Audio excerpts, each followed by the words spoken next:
G'day, my name's Adam Hills. Welcome to Spicks and Specs, the music quiz show that accidentally put the bomp in the Ramalama Ding Dong.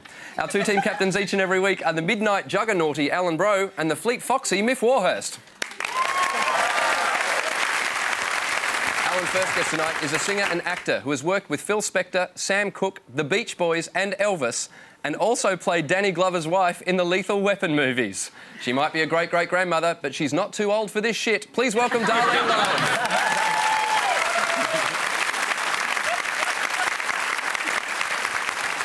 Alan's second team member tonight is an Australian comedian who also plays drums for a death metal band.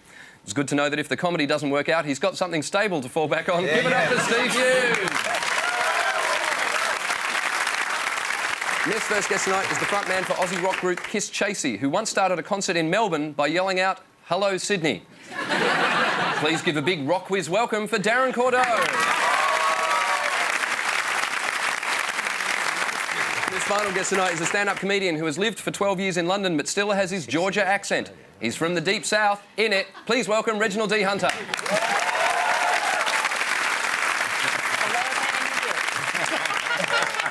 Now, before we start the show, I just want to point something out that happened just before we started filming. A young lady in the audience got quite excited about the fact that Darren from Kiss Chasey was on and let me know that it's her birthday. And then kind of went, so I'm pretty sure she wants to kind of come up and maybe play a bit of Kiss Chasey with Kiss Chasey.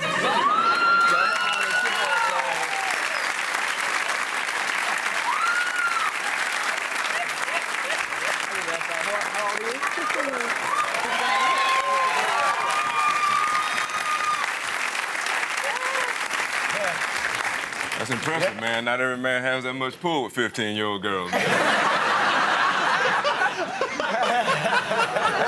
Now, Darlene... You don't get that in death metal. No, what kind of fans do you get in death metal? Well, they got long hair, but they're not quite as pretty. And Darlene, I should point out that when people have said to me, who's on the show this week, and there's been a moment whenever I've gone through your list of credentials, Lethal Weapon, people have gone, oh my God, she was in Lethal Weapon. Is that kind of annoying, considering the amount of amazing stuff you've done? No, it isn't, but you know, when I started doing the movies, the people who saw me in the movies didn't know I was a singer. Right. And then the people from the singers didn't know I was in the movie. So now I got two groups of fans that have melted together. Are there people out there that are just going, did you know that there's an actress with the same name as you? Exactly. That did actually happen. Really? Two friends of mine, Luther Vandross, he's no longer with us, and Mark Shaman, who wrote Hairspray. Yeah. They were at the movies in Hawaii. And he calls me on the phone. He said, "Girl, somebody is playing you. I just saw your name go across the screen." See, it is me. So, I mean, talk us through. You performed with Phil Spector. He was the person that I started out with, Phil Spector. I did He's a Rebel, but under the name of the Crystals. I did Do Run Run, but under the name of the Crystals. I did He's Sure the Boy I Love, was supposed to be mine, and he put that out under the name of the Crystals. So you recorded all these songs and what, didn't get the credit for it? No, not until many, many years later. What were those sessions with Phil Spector like? Because he has a reputation for... What's the best way of... Go ahead, any of it'll work. Well, having crazy hair for a start, but he's always had a reputation as being slightly mad and very, very hard on his artists. But not me, because I was already a professional singer when I met him. Yeah. And I was taught how to sing melodies, and that's what he wanted. He's also did something no other producer ever was doing, making himself a star and not his artist. Right. And then it turned out that both of you ended up in Lethal Weapon. So, yes. You know. Did you notice, though, the decline of Phil Spector as not only a producer but as an artist? Did you see him go down? He tried to top himself, and he couldn't anymore. Once he did River Deep, Mountain High with Tina Turner, which he thought would be his masterpiece of all time, when that did not happen for him, he just kind of went down after that. And it's hard to believe now that River Deep, Mountain High wasn't a success. No, was not. It's one of his most defining songs now. Well, I think it was the way he recorded it, too. You couldn't understand anything. It was truly the wall of sound. Right. Everything was buried, even Tina's voice. So I recorded it. You can hear me, honey. I just want to say, darling, we are not worthy. Really. Oh, and we haven't even got to the half of it. I know. Nina, Hey, Yeah, how was it re-recording I was at vocals for Tina Slaughterlord. Turner? It was hard. They had to drop my pitch about 20 minutes. Yeah, anyway, back to... It's so hard, but we've got someone here who appeared on the Elvis Comeback Special TV show. Right. We are now all 2 degrees from Elvis. Oh my God. And has appeared on the Christmas episode of The Late Show with David Letterman every year for the past 23 years? 24. 24 years. You have to sing that one song. Yeah, it's the Christmas song. It's, Christmas, baby, please come home. Wow. Yeah, you're right, Myth. We're not worthy. In fact, everyone, with me.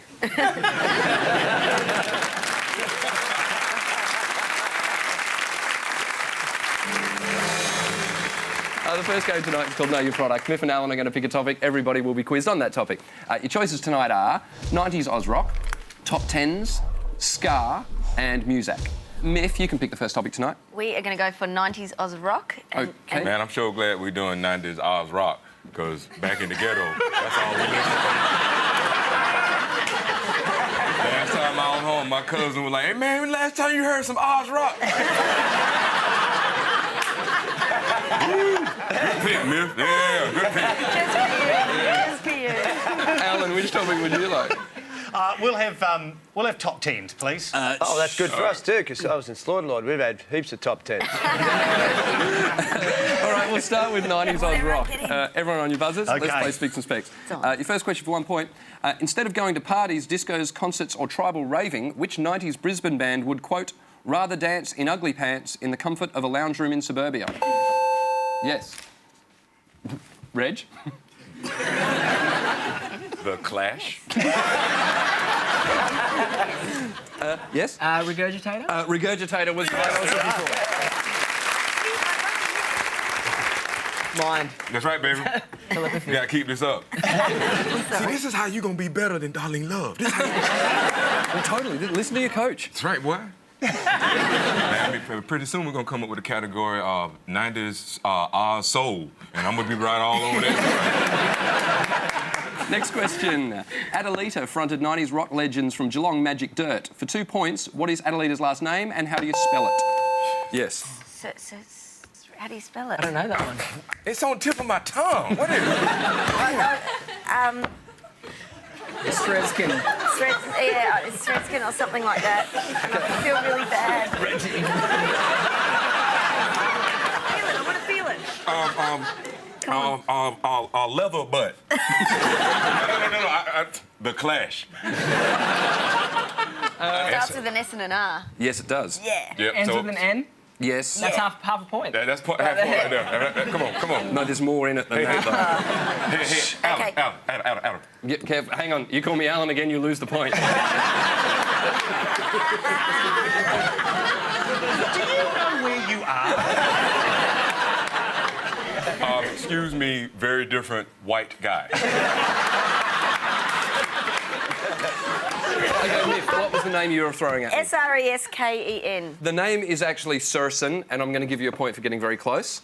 But the spelling is Srsen. Ah. Yeah, Geelong is such a rough city, someone mugged her and stole her vowels.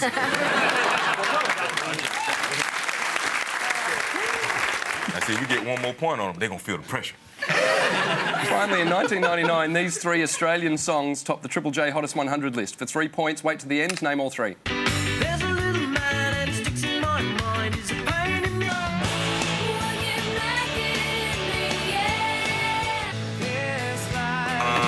Yeah. Oh, what's the last one was a Powderfinger song. Look at him. The pressure getting to him. It's getting to him. Look at him. My Happiness? No, it wasn't. Okay. I'll let you guess at the other 2. You know what? This is no. Does this side want to have a go? We got We're Killing Heidi. We're by Killing Heidi, yes. You want to... Do you want to say? Oh yeah, man. These days. Man, I remember was jamming to that in my room in my underwear, man. And the other one, We've forgotten. yeah, we forgot that. The songs were Powderfinger These Days, Killing Heidi and Weir, and the first song that was played was by the Tenants called You Shit Me to Tears. You shit me to tears.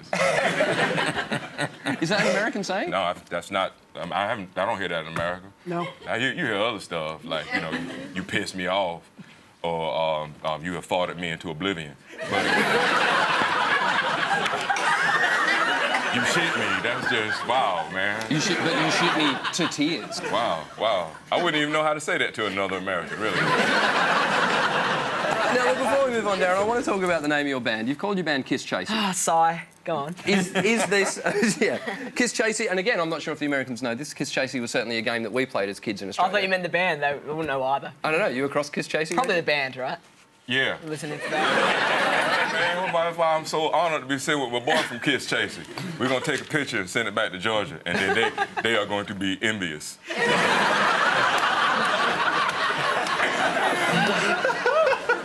Why Kiss Chasey? One of the problems when you join a band is that lots of the time bands have a thing we call bass players. And they come up with ideas. And Kiss Chasey was one of our bass players' ideas. Kiss Chasey. Now, is Chasey a guy's name? No, it's like a game. Oh, it's a game. It's a game. Yeah, So yeah. what you do is you'd have to run after someone and try and kiss them, and then they're it. It's called Oh. sexual abuse these days. That sounds like a good way to be brought up on charges. Because there is an Australian thing of band names being shortened. Cold Chisel just became Chisel. Just can't imagine a bunch of blokes on a night going, yeah, come on, Kiss Chasey. But he's got, it's well, I mean, it's not me. Darren! You can do that. Stazza. Yeah. Come on, I'm the Yobbo poster child. Such a yobbo.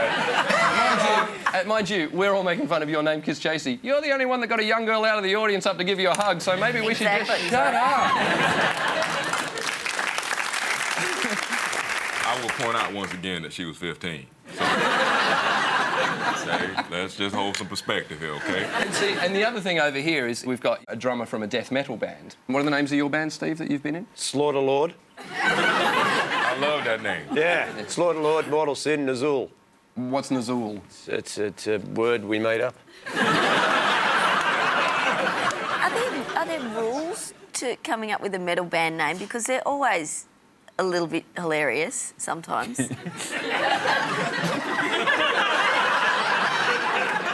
Disrespect to get him off his game. Keep doing that. What is hilarious about Slaughter Lord? It's awesome, but it's kind of tough. Like, this is what I love about them. There's a Norwegian black metal band called Soilwork. No, they're not black metal. Are they not black no, they're metal? mainstream. If you want black metal, you need Dark Throne or Burzum. See, this is what I mean. It's awesome. Burzum sounds like something you'd take to make you go to the toilet. Don't get me wrong, I love black metal and stuff like that, particularly I can tell. particularly that Norwegian stuff. Oh, well, I know I'm more I can tell by the shirt. I'm more prog metal.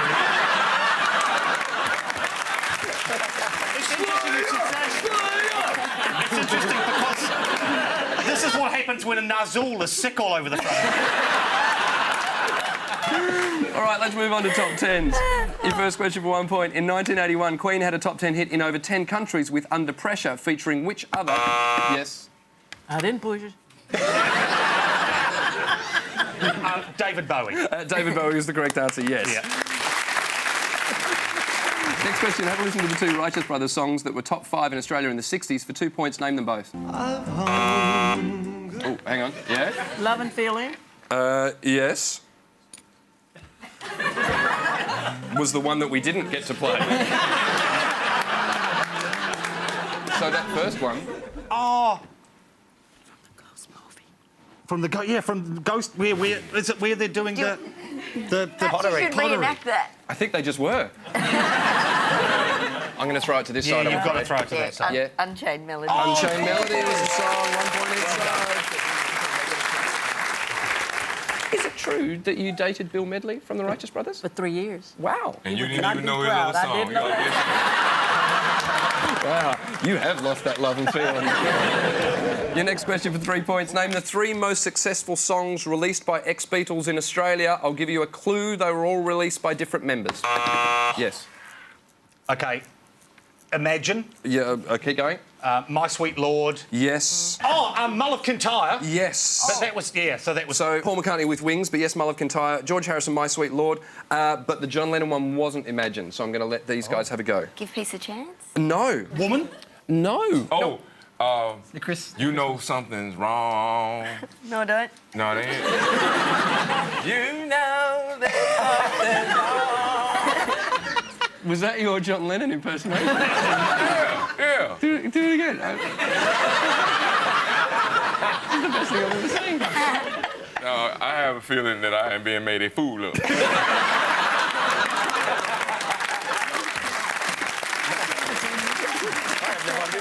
The John Lennon song was Just Like Starting Over. Oh, I never would have got. I don't feel bad now. 2 points to Alan's side for that particular question. The Paul McCartney song? Paul McCartney was Mull of Kintyre, George Harrison, My Sweet Lord, and John Lennon, Just Like Starting Over. I don't know any of them. You don't want to know Mulligan Tyre. Mulligan Tyre. It's awful. It's great for singing when you're drunk.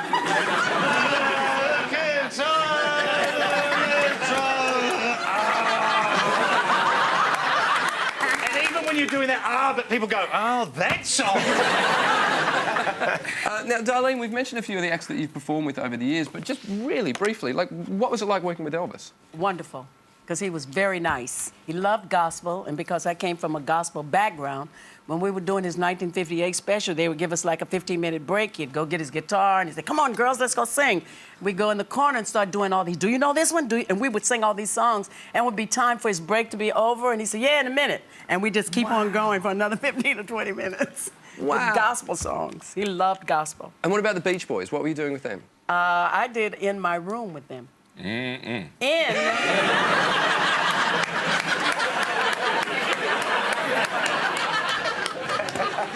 Actually, they were old friend of Phil Spector, so that's why I ended up working with them. What he did, Brian emptied his swimming pool, put all the electric microphones and everything in the swimming pool, and that's where we recorded. Is that right? For the echo sound. Wow. Crazy. And then what about Tom Jones? Did you work with Tom Jones? Yes, for a year and a half. I have a very funny story that happened on the road with Tom Jones. Well, we don't have time for it. So, if we... Yeah. No, please. I got a little close to Tom Jones. We became very, very good friends. And one night we actually went to bed together. And we were going to have sex. From what I hear, that's not unusual.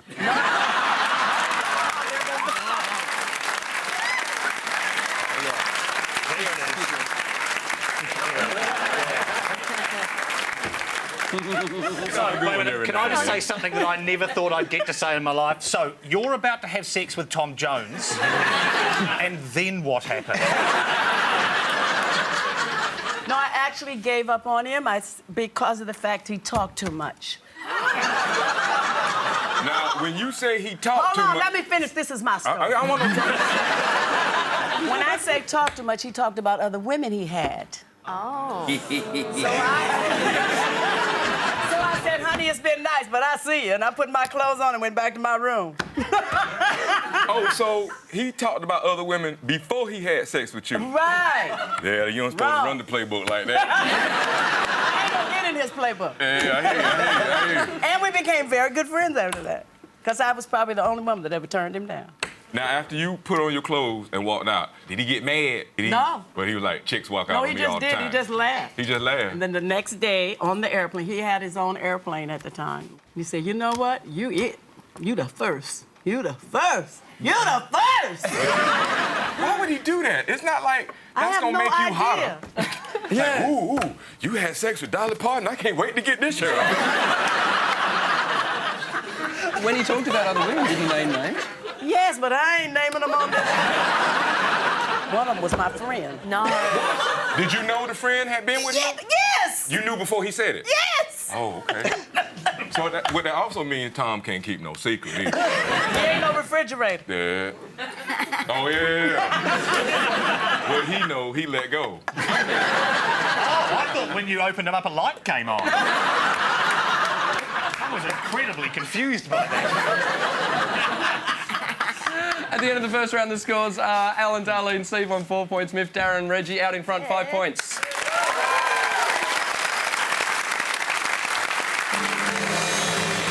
Each team will be told an obscure fact with 3 possible endings. You have to tell me the correct ending. Alan, Darlene, Steve, you're up first. Okay. Here's your fact. In 1997, Seattle-born saxophonist Kenny G blew.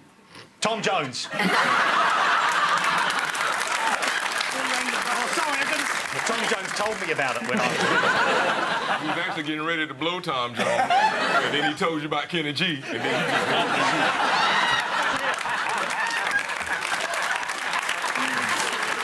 There was more to the sentence than just Kenny G. Oh, blew. sorry. I went off early, which is another thing that happens. In 1997, Kenny G blew A, more than $600,000 on a titanium trumpet. B, one continuous note for 45 minutes and 47 seconds, earning a place in the record books. Or C, .076 into a Seattle policeman's breathalyzer, blowing his licence in the process. Which one of those is true? Well, I think the first one is potentially untrue because he's a saxophonist. And who would know if you blew one note for 45 minutes? Because who would conceivably hang around to listen to that? So, like, you know, that could be a lie. I reckon it's the continuous note. Slaughter Lord, you go for it. I think so. I think it's a continuous note. Yeah. Yeah, there we go. It's easy. It's not... I don't think it's the trumpet because he doesn't play the trumpet. He probably dabbles with the trumpet. Right. But it's not his full-time gig. Okay. Look, he's probably been drunk, but it's quite specific. Oh, yeah, let's go with the continuous note. He blew the longest note of all time on a saxophone. The correct answer is, in 1997, Kenny G blew one continuous note for 45 minutes and 47 seconds.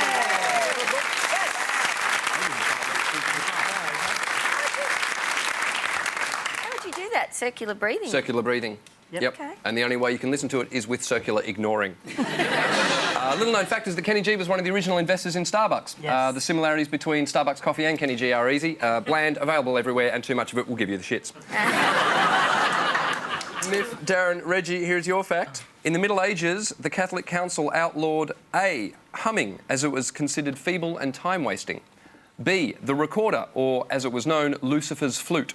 I've got that album. Sorry? I've got that album.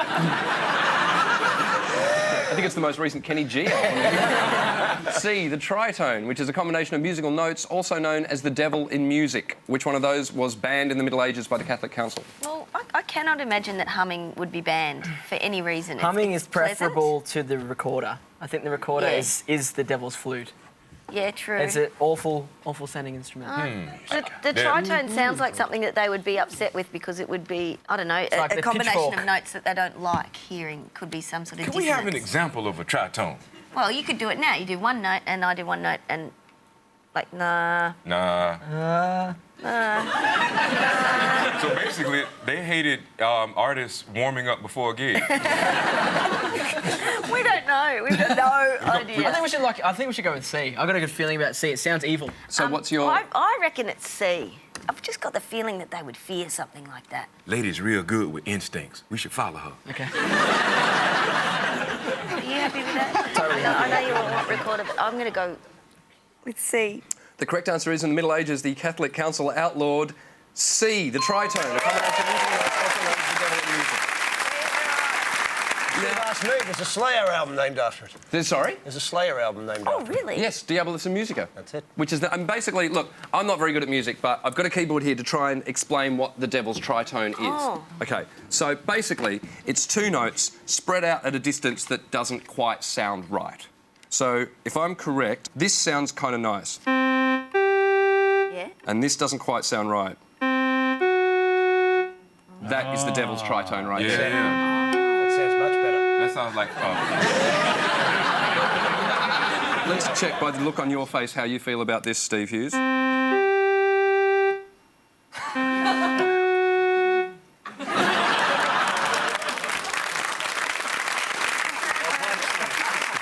Now, the devil's tritone pops up in a lot of modern music as well. Maria from West Side Story.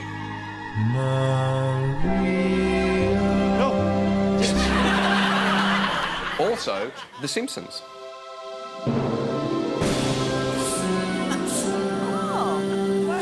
Purple Haze by Jimi Hendrix. Oh, he's in hell. Yeah.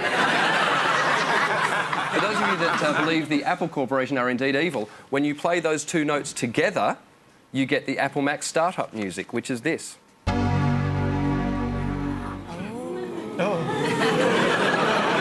That's the devil starting up his word processor. Yeah, and opens up his laptop. What's on the back? An apple with a bite taken out of it. At the end of that round, the scores are Alan, Darlene, Steve are on 5 points. Miff, Darren, Reggie still just in front, 6 points.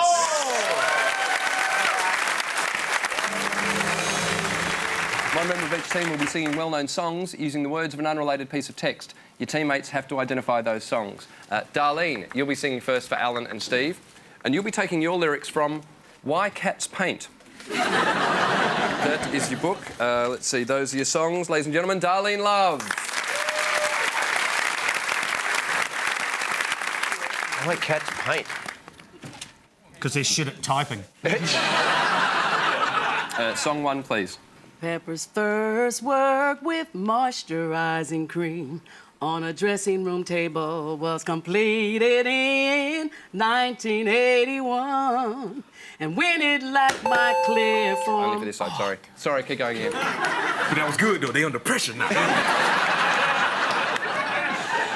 This may have been because the smears were integral to the painter's only image, without which they would make a little scene. Later experience work with thesis. Supply him with the appropriate doing the next 10 years until retirement in 1991. He painted over 100 portraits. Yes. Well, it's not unusual. It's not unusual Yeah, by Tom okay, yeah, Jones. Yes. Song 2, please. The first thing one notices about Tiger's work. It's, oops, wait, that's the same song. Hold on. I thought, that's going to make it a little easy. Though it is rubbing it into Tom Jones. Oh, can we, darling, can we just get you to lower the book just a wee bit so we can get you... Press. Get you... I don't know what I was thinking. Oh, I do know what I was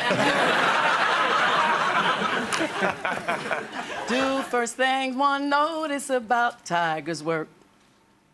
Its unusual complexity, his immediate colors, intensities of time and constant frames, smoke. Yes? Do you know the way to San Jose? Yes, it is by Dionne Warwick. Final song, please. Ginger did not paint until she was 4, then only fresh and comfortable. Her wallpaper scratching has always exhibit a delicate line and a mark. Appreciation of surface texture, but she showed no uninhibited best. Mixed pen in the message of how the dumping in little tray. Ginger did a put it in. I don't know what it is, but it's good as hell.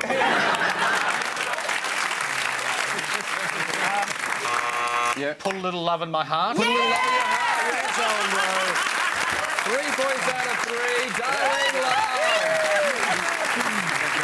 Darren, you'll be singing it for Miff and Reggie, and you'll be taking your lyrics from What Would Barbara Do? How musicals can change your life. That's your book. Those are your songs. Ladies and gentlemen, Darren Cordeaux.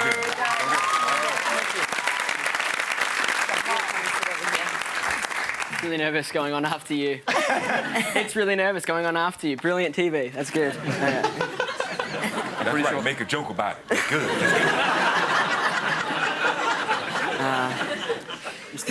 You're in the right key. That's good.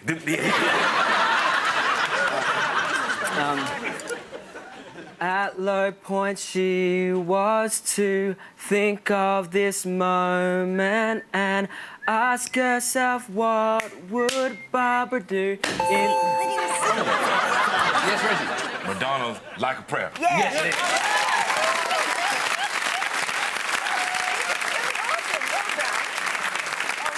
Pressure, baby, pressure. Do another one, do another one.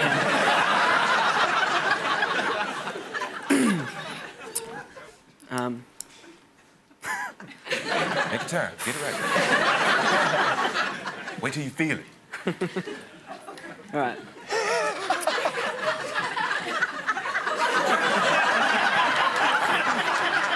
Don't think about them. Don't think about them. When you feel it. Just when you feel it cresting in your soul. Here we go. To my mother, musicals were old friends who could always be relied upon to say the right things. They cheered you up when you were down and egged you on when you were miserable and made you feel lighter than air. Come on. It's a Radiohead song. I know what it is. It's Yep. What's the saddest Oh, I don't song? know Radiohead. Or They don't mean nothing to me. come on. You can't make me know a song I don't know. Paranoid Android. No, it's not. I'm going to throw it to this side. Karma Police? The Karma Police by Radiohead, yes. We got that part? No, they got the point. We weren't finished. We weren't finished. We were going to come up with that in a minute. He knows Radiohead, don't you? You know Radiohead stuff. I think him and Alan in cahoots. To be honest, Reg, I would have let you keep guessing until you said the line, "You can't make me know a song I don't know." Yeah. My Radiohead knowledge is suspect. That's all right, baby. That It's a wasn't you. mix between that and the fact that my voice sounds like a tritone compared to yours. No. So. No. Okay. No, it's all right, baby. No, it's not your voice. Don't do that. Don't do that to yourself. Don't do that. We got one more song to go. You need you to stay confident. I just didn't know Radiohead. Right, final song, Alright, please. cool. Part of the reason why so many men headed musicals is that they were worried about being gay. I like the lyrics. Brazzy that he turns down the chance to fight the Japanese and Captain Brackett has have to. Stand, come on, I can't sing anymore. I'm not getting paid. Jokes. Darren, it's the ABC. None of us get it. I bring my own chair. I'm gonna bump it up a key. Yeah. Yeah. That's it. That's smart. Make it your song. Don't try to do it the way the other man do. Do it your way. And in these metro sexual times, however, this surely can't be the case. The nature of man's dislike for musicals is so primordial, so resistant to social change in the merits of individual shows. Can you go up one more key? That's no rain. No one. There's a few hands up in the audience. Does the young girl that got up here and hugged... Is our point if she gets it? Is it our point if she gets it? I tell you what, she gets another hug if she gets it. Sorry? Scar. It's Scar by Missy Higgins. Yes. Come on down, get another hug.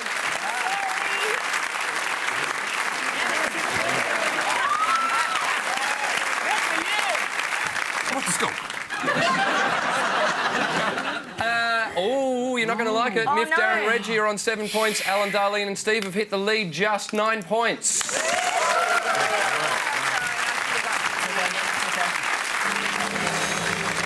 Teams, hands on your buzzers. 1 point for a correct answer, 1 point off for a wrong answer. Your questions start now. Justin Timberlake's song Cry Me a River is based on his breakup with which pop starlet? Oh, Britain, eh? Britney. Yes, Britney Spears. Right. In 1961, Berry Gordy appointed which Smokey as vice president, yes, Robinson. of Motown Records? Smokey Robinson. How many trombones led the big parade? 76. 76. Have a listen to this. Name the song. So let's keep the party polite. Yes. Luck Be a Lady Tonight. Damn! Yes, Luck Be a Lady from Guys and Dolls. Next question. According to the early 90s English band name, Pop Will Eat What? Yes. Itself. Itself. Iggy, Ozzy, Lemmy and Andrew Stockdale. Yes. Oh, singers. Yeah, all singers in metal bands. That's what they've got in common. That's the question. Yeah. Yeah,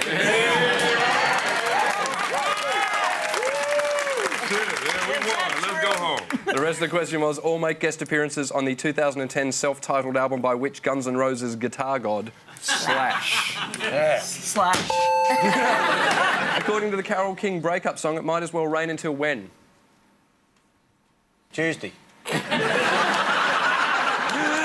No, September was the answer I was looking for. In 1977, the London Symphony Orchestra had a local top 5 hit with which sci-fi movie theme? Yes?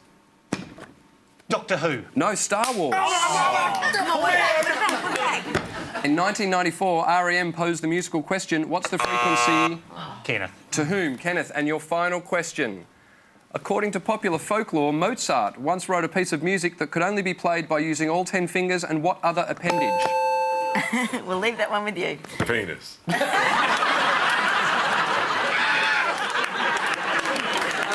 answer I was looking for was the nose. At the end of the show, the final scores were Miff, Darren, Reggie ended up with 7 points. Alan, Darlene, Steve won the day, 12 points. Would you please thank our guests for tonight, Darlene Love, Steve Hughes, Darren Cordeaux and Reginald D. Hunter.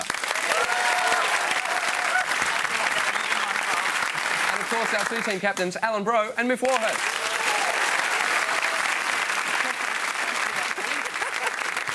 Now, earlier in the show, we discussed an evil piece of music known as Diabolus Musica. Tonight, we'd like to leave you with a demonstration of the Devil's Tritone, played by the Devil himself. Thanks for watching Spicks and Specks. My name's Adam Hills. Good night, Australia.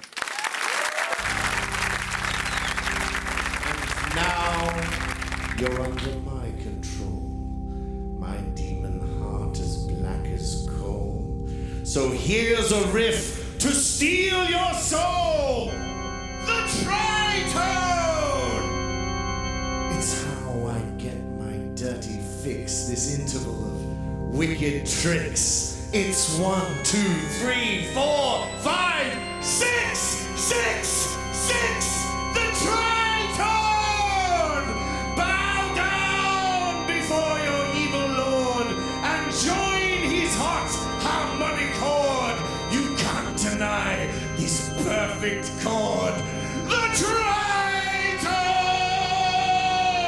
is the theme of my career.